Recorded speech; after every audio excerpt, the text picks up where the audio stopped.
اور جب کافر تم کو دیکھتے ہیں تو تم سے ہنسی کرتے ہیں کہ کیا یہی شخص ہے جو تمہارے معبودوں کا ذکر برائی سے کیا کرتا ہے، حالانکہ وہ خود رحمان کے ذکر سے منکر ہیں۔ انسان کچھ ایسا جلد باز ہے کہ گویا جلد بازی ہی سے بنایا گیا ہے۔ میں تم لوگوں کو عنقریب اپنی نشانیاں دکھاؤں گا تو تم مجھ سے جلدی نہ کرو۔ اور کہتے ہیں کہ اگر تم سچے ہو تو جس عذاب کی یہ وعید ہے وہ کب آئے گا؟ اے کاش کافر اس وقت کو جانیں جب وہ اپنے چہروں پر سے دوزخ کی آگ کو روک نہ سکیں گے، اور نہ اپنی پیٹھوں پر سے، اور نہ ان کا کوئی مددگار ہوگا، بلکہ قیامت ان پر یکا یک آ واقع ہوگی اور ان کے ہوش کھو دے گی۔ پھر تو نہ وہ اس کو ہٹا سکیں گے اور نہ ان کو مہلت دی جائے گی۔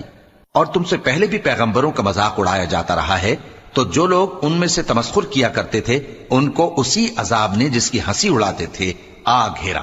کہو کہ رات اور دن میں رحمان سے تمہاری کون حفاظت کر سکتا ہے؟ بات یہ ہے کہ یہ اپنے پروردگار کی یاد سے منہ پھیرے ہوئے ہیں۔ کیا ہمارے سوا ان کے اور معبود ہیں کہ ان کو مصائب سے بچا سکیں؟ وہ آپ اپنی مدد تو کر ہی نہیں سکیں گے اور نہ ہماری طرف سے ان کی رفاقت ہوگی، بلکہ ہم ان لوگوں کو اور ان کے باپ دادا کو متمتع کرتے رہے یہاں تک کہ اسی حالت میں ان کی عمریں بسر ہو گئیں۔ کیا یہ نہیں دیکھتے کہ ہم زمین کو اس کے کناروں سے گھٹاتے چلے آتے ہیں؟ تو کیا یہ لوگ غلبہ پانے والے ہیں؟ کہہ دو کہ میں تم کو وحی کے مطابق خبردار کرتا ہوں، اور بہروں کو جب تنبیہ کی جائے تو وہ پکار کو سنتے ہی نہیں۔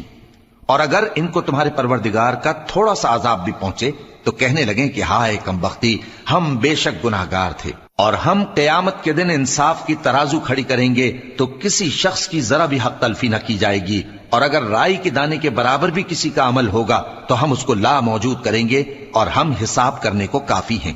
اور ہم نے موسیٰ اور ہارون کو ہدایت اور گمراہی میں فرق کر دینے والی اور سرتا پا روشنی اور نصیحت کی کتاب عطا کی، یعنی پرہیزگاروں کے لیے، جو بن دیکھے اپنے پروردگار سے ڈرتے ہیں اور قیامت کا بھی خوف رکھتے ہیں۔ اور یہ مبارک نصیحت ہے جسے ہم نے نازل فرمایا ہے، تو کیا تم اس سے انکار کرتے ہو؟